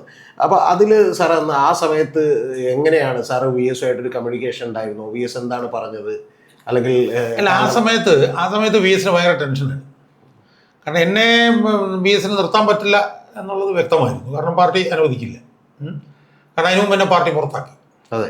അപ്പോൾ പാർട്ടി പുറത്താക്കിയത് തന്നെ എന്നെ നിർത്താതിരിക്കുക എന്നുള്ള ലക്ഷ്യത്തിലായിരുന്നു പാർട്ടി പുറത്താക്കിയത്. അന്ന് VS BP കൂടിയിട്ടുണ്ട്. VS ഭാര്യ എന്നോട് പറഞ്ഞിട്ടുണ്ട്. അപ്പം എന്നെ സംബന്ധിച്ചിടത്തോളം എനിക്കറിയാം VS എനിക്ക് നിൽക്കാൻ പറ്റില്ല. പിന്നെ VS പിന്നെ എന്താണെന്ന് വെച്ച് കഴിഞ്ഞാൽ VS ഞാൻ ബന്ധപ്പെടരുത് എന്ന് നിർബന്ധമുള്ള പല ഘടകങ്ങളും VS അടുത്ത് നിൽക്കുന്നവരുടെ ഇടയിൽ തന്നെ ഉണ്ടായിരുന്നു. എനിക്കതൊന്നും വിഷയമായിരുന്നില്ല. പക്ഷേ ഞാനൊരു 2-3 വർഷക്കാലം പിന്നെയും VS ഇൻഫോർമലായിട്ട് ബന്ധപ്പെടുമായിരുന്നു പല ജനകീയ വിഷയങ്ങളിൽ. എന്നെ സംബന്ധിച്ചിടത്തോളം എനിക്കത് അറിയാമായിരുന്നു. അല്ല, ഞാൻ ചോദിച്ചത് VS ഒന്നും സാറിനോട് പറഞ്ഞിട്ടില്ല, അതായത് ഇങ്ങനെ എടുക്കാൻ കഴിയില്ല എന്നോ അല്ലെങ്കിൽ അത് പാർട്ടിയുടെ നിർബന്ധമാണെന്നോ ഒന്നും പറയേണ്ടി വന്നിട്ടില്ല. അല്ല, അങ്ങനെയൊന്നും പറയേണ്ട കാര്യമില്ല. കാരണം അത് ഒരു ഫോർഗോൺ കൺക്ലൂഷനാണ്. പക്ഷേ VS അത് വലിയൊരു നഷ്ടബോധമായിരുന്നു. കാരണം 5 വർഷക്കാലം ഊണിനും ഉറക്കത്തിലും നമ്മൾ VS വേണ്ട കാര്യങ്ങളെല്ലാം ചെയ്തുകൊണ്ടിരുന്ന, അതിലൂടെ VS വലിയ പ്രശസ്തി കിട്ടിയ നമ്മൾ പെട്ടെന്ന് കട്ട് ചെയ്ത് പോകുമ്പോഴത്തേക്കുണ്ടാകുന്ന ഒരു മനസ്താപം, അത് വലിയ പ്രശ്നമായിരുന്നു. ആ പ്രശ്നം എനിക്ക് ഫീൽ ചെയ്തിട്ടുണ്ട്. VS അതുണ്ടെന്ന് എനിക്ക് ഫീൽ ചെയ്തിട്ടുണ്ട്. എന്നോട് പലരും ചോദിച്ചിട്ടുണ്ട്, എന്നാലും VS നിന്നെ അങ്ങ് തഴഞ്ഞു കളഞ്ഞല്ലോ. അങ്ങനെയൊന്നും എനിക്കൊരു തോന്നിയിട്ടില്ല. കാരണം VS അത് കഴിയാത്തടത്ത് പിന്നെ നമ്മളത് പറയുന്നതിൽ അർത്ഥമില്ലല്ലോ. പക്ഷേ VS വലിയ സമ്മർദ്ദത്തിലായിരുന്നു എന്നുള്ളത് അത് സ്വാഭാവികമാണ്. കാരണം 5 വർഷക്കാലം ഊണിനും ഉറക്കത്തിലും കാരണം ഒരു 10,200 പ്രസ്താവനകൾ, 300 പത്രസമ്മേളനങ്ങൾ, VS ദേശാമാല എഴുതിയിട്ടുള്ള മുഴുവൻ കോളങ്ങൾ, VS നിയമസഭാ പ്രസംഗങ്ങൾ എല്ലാം നമ്മൾ കൈകാര്യം ചെയ്തത്. പിന്നെ VS കേന്ദ്രത്തിലേക്ക് അയച്ച കത്തുകൾ, VS യാത്രകൾ, ഇതെല്ലാം ചെയ്ത് നമ്മൾ പെട്ടെന്ന് VS CPM വിടാൻ വേണ്ടി ആലോചിച്ചിരുന്നു. യഥാർത്ഥത്തിൽ CPM അങ്ങനെ വിട്ട് ഇപ്പോൾ RMP എന്ന് പറയുന്ന ഒരു പാർട്ടിയുണ്ട്, സാറിന് തന്നെ അറിയാം. അതായത് KK രമ വളരെ കൃത്യമായി പുറത്തു പറഞ്ഞിട്ടുള്ള ഒരു കാര്യം, എന്നെങ്കിലും VS വന്ന് ഈ പാർട്ടിയുടെ നേതൃത്വം ഏറ്റെടുക്കും എന്ന് ഞങ്ങൾ വിചാരിച്ചിരുന്നു എന്ന് KK രമ തന്നെ പറഞ്ഞിട്ടുണ്ട്. പിന്നെ TP ചന്ദ്രശേഖരൻ വെട്ടേറ്റ് കൊല്ലപ്പെട്ടതിന് ശേഷം അത് VS വല്ലാതെ ഉലച്ചിരുന്നു. കാരണം VS ആ വീട്ടിൽ പോകുന്ന ദിവസം നമുക്കറിയാം എന്താണെന്നുള്ളത്, ഒരു ഉപതെരഞ്ഞെടുപ്പിൻ്റെ ദിവസമാണ്. അപ്പോൾ അന്ന് VS മുമ്പിൽ അലമുറയിട്ട് കരയുന്ന ഒരു KK രമയെ നമുക്ക് ഓർമ്മയുണ്ട്. യഥാർത്ഥത്തിൽ VS ഈ പാർട്ടിയിൽ നിന്ന് വിട്ട് യഥാർത്ഥത്തിൽ ഒരു യഥാർത്ഥ കമ്മ്യൂണിസ്റ്റ് പാർട്ടിയെന്നോ അല്ലെങ്കിൽ യഥാർത്ഥ കമ്മ്യൂണിസ്റ്റ് മൂല്യങ്ങൾ പേർന്നൊരു പാർട്ടിയെന്നോ പറഞ്ഞ് രൂപീകരിച്ചിരുന്നുവെങ്കിൽ കേരളത്തിൻ്റെയും കേരള രാഷ്ട്രീയത്തിൻ്റെയും ഒക്കെ ചരിത്രം മറ്റൊന്നാകുമായിരുന്നു എന്ന് സാർ. എല്ലാവരും 100% ഉറപ്പാണ്. അതായത് VS TP ചന്ദ്രശേഖരനോട് അതിനെക്കുറിച്ച് സംസാരിച്ചിട്ടുണ്ട്. ഇത് എൻ്റെ അടുത്ത് അതിനെക്കുറിച്ച് സംസാരിച്ചിട്ടുണ്ട്. VS G ശക്തിധരൻ്റെ അടുത്ത് സംസാരിച്ചിട്ടുണ്ട്. VS എനിക്ക് തോന്നുന്നത് ഉമേഷ് ബാബുവിൻ്റെ അടുത്ത് സംസാരിച്ചിട്ടുണ്ട്. യഥാർത്ഥത്തിൽ ജനശക്തി എന്ന് പറഞ്ഞൊരു ആഴ്ചപ്പതിപ്പ് ശക്തിധരൻ തുടങ്ങിയത് തന്നെ പുതിയൊരു പാർട്ടി ഉണ്ടാകുമ്പോൾ അതിൻ്റെ മുഖപത്രമാകണം എന്ന് വരെ പറഞ്ഞിട്ട് തുടങ്ങിയതാണ്. എന്നോട് ഉമേഷ് ബാബു അന്നും ഇന്നും ഒക്കെ പറയുന്നുണ്ട്, അന്ന് VS പാർട്ടി ഉണ്ടാക്കാമെന്നാണ് ഏറ്റവും വലിയ തെറ്റായി പോയത്. അന്ന് VS പാർട്ടി ഉണ്ടായിരുന്നെങ്കിൽ കണ്ണൂരിലത്തെ പാർട്ടി പോലും VSനൊപ്പം നിൽക്കുമായിരുന്നു എന്ന് ഉമേഷ് ബാബു എന്നോട് ഈ അടുത്ത കാലത്ത് വരെ പറഞ്ഞിട്ടുണ്ട്. കാരണം ഉമേഷ് ബാബു കണ്ണൂരിൽ ജീവിക്കുന്ന ആളാണല്ലോ. പക്ഷേ ആ സമയമായപ്പോഴത്തേക്കും എനിക്ക് തോന്നുന്നത് പാർട്ടിയിൽ നിന്നുള്ളതിനേക്കാൾ വലിയ സമ്മർദ്ദം VS വീട്ടിൽ നിന്നാണ് ഉണ്ടായത് എന്നാണ് എനിക്ക് തോന്നുന്നത്. VS ഒരു കാരണവശാലും ഇത് വിട്ടു പോകരുത് എന്നുള്ളത്. കാരണം VS ഒരു പാർട്ടി ഉണ്ടാക്കുന്നതിനെ കുറിച്ച് ആലോചിക്കുന്ന സമയം VS മുഖ്യമന്ത്രിയായിരുന്നു. അതെ. അപ്പോൾ കുടുംബാംഗങ്ങളെ സംബന്ധിച്ചിടത്തോളം VS ഒരു പാർട്ടി ഉണ്ടാക്കി പോയാൽ VS മുഖ്യമന്ത്രി അല്ലാതെ ആയി പോവുകയാണ്. അവർക്ക് മുഖ്യമന്ത്രി എന്നുള്ള നിലയിലുള്ള VS ആയിരുന്നു അവർക്ക് കൂടുതൽ താല്പര്യം. അതുകൊണ്ട് അത്തരത്തിലുള്ള വലിയ സമ്മർദ്ദം കുടുംബത്തിനകത്തുനിന്ന് തന്നെ ഉണ്ടായിട്ടുണ്ട് എന്നാണ് ഞാൻ മനസ്സിലാക്കുന്നത്. പാർട്ടിക്കകത്തു നിന്നുള്ളതിനേക്കാൾ വലിയ സമ്മർദ്ദം VS നേരിട്ടുകൊണ്ടിരുന്ന കുടുംബത്തിനകത്തായിരുന്നു. പിന്നെ പാർട്ടിക്ക് അകത്ത് VSനോടൊപ്പം നിൽക്കുന്നവരിൽ തന്നെ നല്ല പങ്കും VS പാർട്ടിക്ക് വിട്ട് പുറത്തു വരുന്നതിനെതിരായിരുന്നു. മനസ്സിലായി. അതേസമയം ഞങ്ങളെപ്പോലുള്ള കുറച്ച് ആളുകളാണ് VSനെ അതിനെ പ്രേരിപ്പിക്കുന്നത്. പക്ഷെ ഞങ്ങൾ ചെലുത്തുന്ന സമ്മർദ്ദത്തേക്കാൾ 10 മടങ്ങ് സമ്മർദ്ദം മറുഭാഗത്തുനിന്ന് VSനെ പോലെ ഒരാൾ ഇപ്പോൾ പാർട്ടി വിട്ടുപോരുന്നതിനെയോ രാഷ്ട്രീയമായി അടുത്തൊരു പോരാട്ടമുഖം തുറക്കുന്നതിനോ ഒന്നും ഭയപ്പെടുന്ന ഒരാളല്ല. നമ്മൾ വായിക്കുകയും പഠിക്കുകയും ചെയ്യുന്ന ഒരാളെന്നുള്ളതൊക്കെ നമുക്ക് മനസ്സിലാക്കുന്നത് അതാണ്. കാരണം VS ഇപ്പോൾ പലപ്പോഴും ഒരിക്കലും CPMലോ കമ്മ്യൂണിസ്റ്റ് പാർട്ടിയിലോ ഒന്നും എടുക്കാൻ കഴിയാത്ത പല നിലപാടുകളും എടുത്തിട്ടുണ്ട്. ഇപ്പോൾ ആലപ്പുഴ സമ്മേളനത്തിൽ അദ്ദേഹം ഇറങ്ങിപ്പോരുന്നു, അല്ലെങ്കിൽ TP ചന്ദ്രശേഖരൻ്റെ വീട് സന്ദർശിക്കുന്നു. അതുപോലെ തന്നെ അദ്ദേഹം ഇപ്പോൾ ലാവ്ലിൻ കേസ് എന്ത് ചെയ്യുന്നു, അനുമതി കൊടുക്കുന്നു അന്വേഷണത്തിന് വേണ്ടി. ഇത്തരത്തിൽ പല തീരുമാനങ്ങളും അല്ലെങ്കിൽ മുഖ്യമന്ത്രിയാകാൻ വേണ്ടി ജനങ്ങൾ മകൾ തെരുവിലിറങ്ങുന്നു, സ്വാഭാവികമായിട്ടും മുഖ്യമന്ത്രി ആക്കേണ്ടി വരുന്നു പൊളിറ്റ് ബ്യൂറോ തീരുമാനത്തിൻ്റെ അടിസ്ഥാനത്തിൽ. അപ്പോൾ ഇത്തരം കാര്യങ്ങളൊക്കെ ചെയ്തിട്ടുള്ള ഒരാളാണ്. പക്ഷേ അദ്ദേഹത്തിന് എക്കാലത്തെയും വലിയ ദൗർബല്യമെന്ന് വിചാരിക്കുന്ന ഒരു കാര്യം, ഞാനിപ്പോൾ എൻ്റെയൊക്കെ ഒരു പഠനകാലത്ത് പത്രത്തിൽ കണ്ടിട്ടുള്ള ഒരു മുഖമാണ് VS അച്യുതാനന്ദൻ്റെ അരുൺകുമാർ എന്ന് പറയുന്ന മകൻ്റെ ഒരു മുഖം. അത് ഒരു എയർവേസിൻ്റെ ആദ്യം തന്നെ ഒരു സദേൺ റീജിയൻ്റെ ഹെഡായിട്ട് അദ്ദേഹം നിയമിതനാവുന്നു. പിന്നെ ഏറ്റവും ഒടുവിൽ കയർ ബോർഡിൻ്റെ ഒരു MCA കഴിഞ്ഞിട്ടുള്ള ഒരാൾ എന്നുള്ളതിൽ ഒരു ഒട്ടും യോജിക്കാത്ത ഒരു 3 പദവികൾ അദ്ദേഹത്തിന് കിട്ടുന്നത് ഞാൻ കണ്ടിട്ടുണ്ട്. യഥാർത്ഥത്തിൽ അന്ന് എനിക്കത് VS അച്യുതാനന്ദൻ്റെ മകനാണെന്ന് അറിയില്ല. ഞാൻ ഇത്ര മിടുക്കനായ ഒരാൾ ആരാണ് എന്ന് അന്വേഷിച്ചപ്പോഴാണ് ഞാൻ പഠിച്ചുകൊണ്ടിരുന്ന സമയത്ത് അത് VS അച്യുതാനന്ദൻ്റെ മകനാണെന്ന് അറിയുന്നത്. അപ്പോൾ യഥാർത്ഥത്തിൽ അത്തരത്തിലുള്ള ചില ദൗർബല്യങ്ങൾ, വിട്ടുവീഴ്ചകൾ ഇല്ലായിരുന്നുവെങ്കിൽ യഥാർത്ഥത്തിൽ കേരള രാഷ്ട്രീയവും ഒരുപക്ഷെ CPM അന്ന് തന്നെ അസ്തമിക്കുകയും ഇപ്പം മമതാ ബാനർജിയൊക്കെ ഒരു കോൺഗ്രസ് ഉണ്ടാക്കിയോ അല്ലെങ്കിൽ അതിനേക്കാളൊക്കെ 10 മടങ്ങ് ശക്തിയിൽ ഉള്ള ഒരു കമ്മ്യൂണിസ്റ്റ് പ്രസ്ഥാനമായി അത് മാറാനുള്ള എല്ലാ സാധ്യതകളും ഉണ്ടായിരുന്നില്ല എന്നാണ് എൻ്റെ ചോദ്യം. അല്ല, VS അച്യുതാനന്ദൻ എല്ലാ കാലത്തും ഒരു ദൗർബല്യം, ഇംഗ്ലീഷ് പറഞ്ഞ ഒരു എയ്ച്ച്ലീസ് ഹീൽ ആയിരുന്നു അയാളുടെ മകന്, VSൻ്റെ മകൻ. VSന് ഏതാണ്ട് 40കളിലെ മറ്റാണ് മകനുണ്ടാവുന്നത്. സ്വാഭാവികമായും മകനാണ്. ആ മകൻ്റെ സമ്മർദ്ദങ്ങൾക്ക് വഴിപ്പെടാതെയാണ് VS പതിറ്റാണ്ടുകൾ മുന്നോട്ട് പോയത്. പക്ഷെ ഒരു ഘട്ടം കഴിഞ്ഞപ്പോൾ VSന് പ്രായം കൂടി വന്നു. VSന് കുടുംബം ഇല്ലാതെ മുന്നോട്ട് പോകാൻ പറ്റാത്ത സ്ഥിതി വന്നു. അങ്ങനെ വന്നപ്പോൾ VSന് ചില വീഴ്ചകൾ മകനുമായി ബന്ധപ്പെട്ടുണ്ടായി എന്നുള്ളത് ഒരു വസ്തുതയാണ്. VSനെ തിരിച്ചടികളിൽ മകൻ വഹിച്ച പങ്ക് അത് പറയാവുന്നതിലും അപ്പുറമാണ്. പക്ഷെ അതിനെക്കുറിച്ച് കൂടുതൽ ഞാനിപ്പോൾ പോകുന്നില്ല. പക്ഷെ ഞാൻ പോകാതിരിക്കാൻ എനിക്ക് കഴിയില്ല. ഞാൻ പോകും. ഇപ്പോൾ VS ഗുരുതരാവസ്ഥയിൽ കിടക്കുമ്പോൾ പോലും മകനെതിരായിട്ടൊരു കോടതി വിധി വന്നു. ആ കോടതി വിധിയിലും അച്യുതാനന്ദൻ മുഖ്യമന്ത്രിയുടെ മകനായതുകൊണ്ടാണോ എന്ന് ചോദിച്ചെടുത്താണ് എൻ്റെ പ്രശ്നം. അതൊന്നും അംഗീകരിക്കാൻ പറ്റില്ല. മകൻ്റെ അച്ഛനാണ് അച്യുതാനന്ദൻ എന്നുള്ളത് ശരി. പക്ഷേ മകൻ്റെ അച്ഛനായിട്ട് മകൻ കാണുന്നുണ്ടെങ്കിലും എനിക്ക് അങ്ങനെ കാണാൻ പറ്റില്ല. എൻ്റെ അച്ഛനായിട്ടും കൂടെ ചിലപ്പോൾ ഞാൻ VS അച്യുതാനന്ദനെ കാണുന്നുണ്ടെന്ന് വെച്ചു. അതുകൊണ്ട് അതൊന്നും അംഗീകരിക്കാൻ പറ്റിയ കാര്യമല്ല. അതൊക്കെ സംബന്ധിച്ചിട്ടുള്ള കാര്യങ്ങൾ അതിൻ്റേതായിട്ടുള്ള സമയത്ത് പൊതുമണ്ഡലത്തെ ഞാൻ അറിയിച്ചിരിക്കും. ഇപ്പം ഞാൻ എന്തായാലും അതിനകത്തേക്ക് കൂടുതൽ പോകാൻ ആഗ്രഹിക്കുന്നു. താങ്കൾക്കെന്ന് മാത്രമല്ല ജനങ്ങൾക്ക് പോലും ആ ചോദ്യമുണ്ട്. കാരണം മകൻ പോലും പല വിട്ടുവീഴ്ചകൾക്കും തയ്യാറാവുകയും ഇപ്പോഴുള്ള അധികാരികളോട്, പിണറായി വിജയനടക്കമുള്ള അധികാരികളോടൊക്കെ സമരസപ്പെടുകയും ചെയ്യുമ്പോൾ VSന് വേണ്ടി ഇത്രമാത്രം അടികുറച്ച് നിൽക്കാൻ KM ഷാജഹാൻ ആരാണ് എന്ന് പറയുന്നൊരു ചോദ്യമുണ്ട്. അല്ല, അതൊരു ചോദ്യമാണ്. ഇപ്പം ഞാൻ പറയട്ടെ, ഇപ്പം ഞാനാണ് യഥാർത്ഥത്തിൽ VSനെ വിമർശിച്ചിട്ടുള്ള ഒരാളും കൂടിയാണ് ഞാനിപ്പോൾ മകൻ്റെ അച്ഛനാണെന്ന് ഞാൻ പറഞ്ഞില്ല. മകൻ്റെ അച്ഛൻ എന്ന് പറഞ്ഞ് ഞാൻ VSനെതിരെ ലേഖനം എഴുതിയിട്ടുണ്ട് മലയാള മനോരമയിൽ. മകനെതിരെ ഒരു സംയുക്ത നിയമസഭാ സമിതിയുടെ അന്വേഷണം വന്നു ആ സമയത്ത്. പക്ഷേ അപ്പം VSനോടൊപ്പം നിന്നതിൽ VSനെ വിമർശിച്ചിട്ടുള്ള ഒരാൾ ഞാൻ മാത്രമേ ഉള്ളൂ എന്നുള്ളത് കൊണ്ടാണ് VSൻ്റെ ഒരു പിൻഗാമി അല്ലെങ്കിൽ VSൻ്റെ ഒരു പിന്തുടർച്ചക്കാരൻ എന്ന് ഞാൻ അവകാശപ്പെടുന്നത്. ഞാൻ VSനെ വിമർശിച്ചിട്ടുള്ളതും കൂടെ കൊണ്ടാണ്.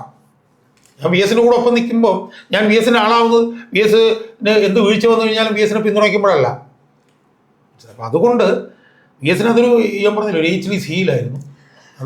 നമ്മൾ ഈ ലോകത്തിലത്തൊക്കെ തന്നെ എല്ലാ രാജ്യങ്ങളിലും സംസ്ഥാനങ്ങളിലും ഒക്കെ തന്നെ ചരിത്രം എടുത്ത് നോക്കുമ്പോൾ അവിടെയുള്ള ജനങ്ങൾ വളരെ വളരെ എല്ലാം ഉപേക്ഷിച്ച് ഒരാളെ പലപ്പോഴും പല നേതാക്കളെയും സപ്പോർട്ട് ചെയ്യാൻ തയ്യാറായിട്ടുണ്ട്. കാരണം അവരൊരു രക്ഷകനായി കരുതിയിട്ടാണ്. യഥാർത്ഥത്തിൽ അങ്ങനെ സപ്പോർട്ട് ചെയ്തിട്ടുള്ളൊരു നേതാവാണ് VS അച്യുതാനന്ദൻ. കാരണം CPMൻ്റെ അണികൾ പോലും എല്ലാ വിലക്കുകളും മറികടന്നുകൊണ്ട് വലിയ തോതിലുള്ള ജാഥകൾ നടത്തുകയും അദ്ദേഹത്തെ മുഖ്യമന്ത്രിയാക്കണമെന്നൊക്കെ പറയുകയൊക്കെ ചെയ്തു. പക്ഷെ അതിനുശേഷം അദ്ദേഹം അങ്ങനെ ഒരു പാർട്ടി വിട്ടിട്ടോ അല്ലെങ്കിൽ പാർട്ടിക്കെതിരെ അത്തരത്തിലുള്ള ഒരു കാഹളത്തിനോ തയ്യാറാകാത്തതുകൊണ്ട് പിന്നീട് നമ്മൾ കാണുന്നത് പിണറായി വിജയൻ്റെ കയ്യിലേക്ക് ഈ പാർട്ടി ഒന്നടങ്കം വന്ന് പെടുന്നതാണ്. ആ പിണറായി വിജയൻ്റെ കയ്യിലേക്ക് അങ്ങനെ ഒന്നടങ്കം വന്ന് പെടുന്നതിൻ്റെ ഏറ്റവും പ്രധാനപ്പെട്ട കാരണം VS നടത്തിയിട്ടുള്ള മറ്റു പോരാട്ടങ്ങളൊക്കെ നിരവധി ഉണ്ടെങ്കിലും താങ്കൾക്കറിയാവുന്ന പോലെ ലാവ്ലിൻ കേസാണ്. ഈ ലാവ്ലിൻ കേസിൽ VS അച്യുതാനന്ദൻ്റെ ഒരു ഇടപെടൽ എന്തായിരുന്നു യഥാർത്ഥത്തിൽ? അല്ല, VS അച്യുതാനന്ദൻ്റെ ഏറ്റവും പ്രധാനപ്പെട്ട ഇടപെടലായിട്ട് ഞാൻ കാണുന്നത് ലാവ്ലിൻ. ഒരുപാട് കാര്യങ്ങൾ പിണറായി വിജയനുമായി ബന്ധപ്പെട്ട് ചെയ്തിട്ടുണ്ട്. അതിൻ്റെ ഒരു ഫൽക്രം എന്ന് പറഞ്ഞത് ലാവ്ലിനാണ്. ഈ ലാവ്ലിൻ കേസാണ് ശരിക്കും പിണറായി വിജയന് VSനോടുള്ള പകയുടെ അടിസ്ഥാനം. കാരണം ബാക്കിയുള്ള കാര്യങ്ങളിലൊക്കെ പിണറായി വിജയൻ ചിലപ്പോൾ പാർട്ടിയിൽ നിന്ന് പുറത്തു പോവുകയുള്ളൂ എന്താ സംഭവിച്ചാൽ തന്നെ. പക്ഷേ ലാവ്ലിൻ കേസ് അതല്ല, ഒരു ക്രിമിനൽ കേസാണ്. നാളെ ജയിലിൽ പോകേണ്ടി വരും. അത് വളരെ നിർണായകമാണ്. അതുകൊണ്ട് VS അച്യുതാനന്ദനോട് പിണറായി വിജയനുള്ള ഏറ്റവും വലിയ പക എന്ന് പറയുന്നത്, ഇന്നും തീരാത്ത പക എന്ന് പറയുന്നത് ലാവ്ലിനാണ്. കാരണം ലാവ്ലിൻ നാളെ വേണമെങ്കിൽ ഒരു ബോംബാവാം. 8 വർഷമായിട്ടൊന്നും സംഭവിച്ചിട്ടില്ലെങ്കിലും അത് സുപ്രീം കോടതി കിടക്കുകയാണ്. സുപ്രീം കോടതി എടുത്തിട്ട് വിചാരണ ചെയ്യണമെന്ന് പറഞ്ഞാൽ തീർന്നു. അപ്പം ലാവ്ലിനാണ് VS-നോടുള്ള പിണറായിൻ്റെ ഏറ്റവും വലിയ പക. VS-ന്റെ ഏറ്റവും പ്രധാനപ്പെട്ട കോൺട്രിബ്യൂഷനായി VS-ന്റെ ഇതംപ്രദമുള്ള രാഷ്ട്രീയ ജീവിതത്തിൽ ഞാൻ കാണുന്നതും VS ലാവ്ലിൻ കേസിൽ നടത്തിയിട്ടുള്ള വിട്ടുവീഴ്ചയില്ലാത്ത പോരാട്ടമാണ്. പക്ഷെ ഒരു ഘട്ടം കഴിഞ്ഞപ്പോൾ VS-ന് പിന്നോട്ട് പോകേണ്ടി വന്നു. കാരണം VS-ന് പ്രായം കൂടി, VS-ന്റെ കൂടെ ഉള്ളവരെല്ലാം VS-ന് വിട്ടുപോയി, VS-ന് അധികാരം ഇല്ലാതായി, VS-ന് പുറകെ പോകേണ്ടി വന്നു. പക്ഷേ ലാവ്ലിനാണ് ആദ്യവും അവസാനവും VS നടത്തിയിട്ടുള്ള ഏറ്റവും ത്യാഗോജ്വലമായിട്ടുള്ള പോരാട്ടം. VS-നെ പോളിറ്റ് ബ്യൂറോയിൽ നിന്ന് പുറത്ത് കളഞ്ഞത് ലാവ്ലിൻ കേസാണ്. ഈ പക ഉണ്ട് എന്ന് അറിയാവുന്നത് കൊണ്ടാണോ സാർ ഇപ്പോൾ 23-ാം തീയതി ഹോസ്പിറ്റലിൽ അഡ്മിറ്റ് ചെയ്യപ്പെട്ടിട്ടുള്ള VS അച്യുതാനന്ദനെ കാത്ത്, യഥാർത്ഥത്തിൽ അദ്ദേഹത്തെ കാത്തൊരു 500-1000 പേരൊക്കെ മിനിമം 5000 പോകാൻ വലിയ തോതിൽ ആ ഹോസ്പിറ്റലുകളിൽ എത്തേണ്ടതാണ്. പക്ഷെ നമുക്കറിയാം ഒരു നാമമാത്രമായിട്ടുള്ള ആളുകളാണ് ഇപ്പോൾ അവിടെ വന്ന് നിൽക്കുന്നത്, പ്രത്യേകിച്ചും പാർട്ടിക്കാരായിട്ടുള്ള ആളുകൾ. അത് തന്നെ ആ നിൽക്കുന്ന ആളുകളിൽ മഹാഭൂരിപക്ഷവും പാർട്ടിക്കാരല്ല, സാധാരണക്കാരായിട്ടുള്ള ഒന്നും നഷ്ടപ്പെടാനില്ലാത്ത VS-നെ സ്നേഹിക്കുന്ന ആളുകളാണ് അവിടെ പുറത്തു വന്ന് നിൽക്കുന്നത്. പക്ഷേ വലിയ തോതിൽ പാർട്ടിയുടെ നേതാക്കന്മാരോ ഏരിയ സെക്രട്ടറിമാരോ പോട്ടെ ജില്ലാ കമ്മിറ്റി മെമ്പർമാരോ അല്ലെങ്കിൽ സംസ്ഥാന കമ്മിറ്റി മെമ്പർമാരോ ഒക്കെ അങ്ങോട്ട് എത്താതിരിക്കുന്നതിനെ സാർ എങ്ങനെയാണ് കാണുന്നത്? അല്ല, അതെന്താണെന്നറിയോ, അത് ഈ പാർട്ടി തീർന്നു, അതാണ് അത് കാണിക്കുന്നത്. ഇനി പാർട്ടി ഇല്ല. പാർട്ടി പിളർന്നപ്പോൾ പുറത്തു വന്ന 32 പേരിൽ 32-ാമനാണ് VS. ഇനി ഒരാളില്ല, മനസ്സിലായി. അപ്പോൾ VS അച്യുതാനന്ദൻ മരണത്തോട് പോരടിക്കുമ്പോൾ അവിടെ പാർട്ടിക്കാരനൊന്നും വരുന്നില്ലെങ്കിൽ അതിൻ്റെ അർത്ഥം ഈ പാർട്ടി തീർന്നു എന്നുള്ളതാണ്.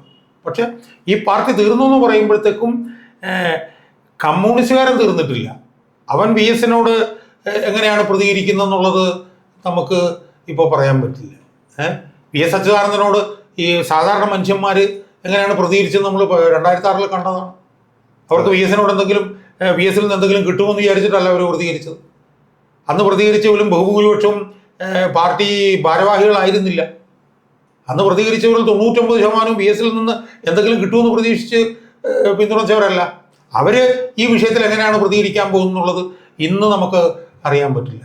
പക്ഷെ അത് വരും ദിവസങ്ങളിൽ നമ്മളത് മനസ്സിലാക്കും എന്നാണ് ഞാൻ വിശ്വസിക്കുന്നത്.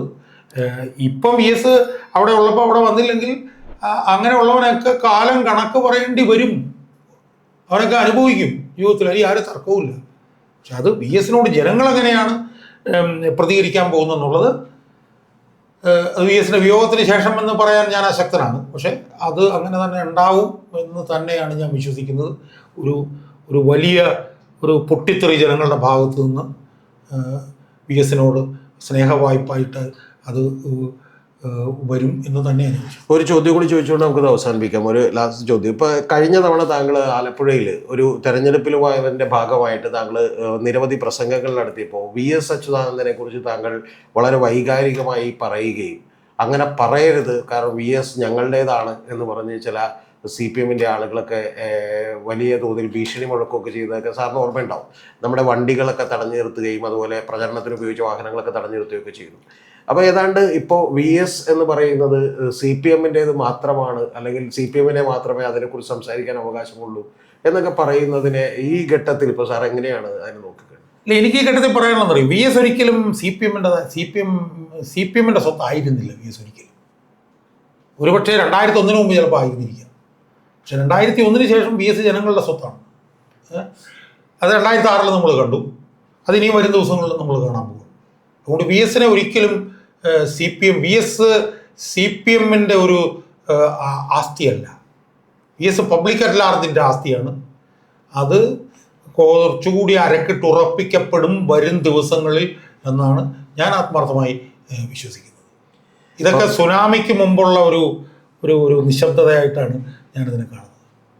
ഇപ്പം എന്താണെങ്കിലും ഇപ്പം സാർ നേരത്തെ പറഞ്ഞ പോലെ സാറിൻ്റെ പോരാട്ടങ്ങൾക്കുള്ള ഊർജ്ജം കിട്ടിയത് VS-ൽ നിന്നാണ്. ആ VS നടത്തിക്കൊണ്ടുവന്ന പോരാട്ടങ്ങൾ തുടരാൻ അതേ അളവിൽ അല്ലെങ്കിൽ അതേ കനത്തിൽ തന്നെ തുടരാൻ കേരള സമൂഹത്തിൽ സാറിന് കഴിയട്ടെ. ശരി.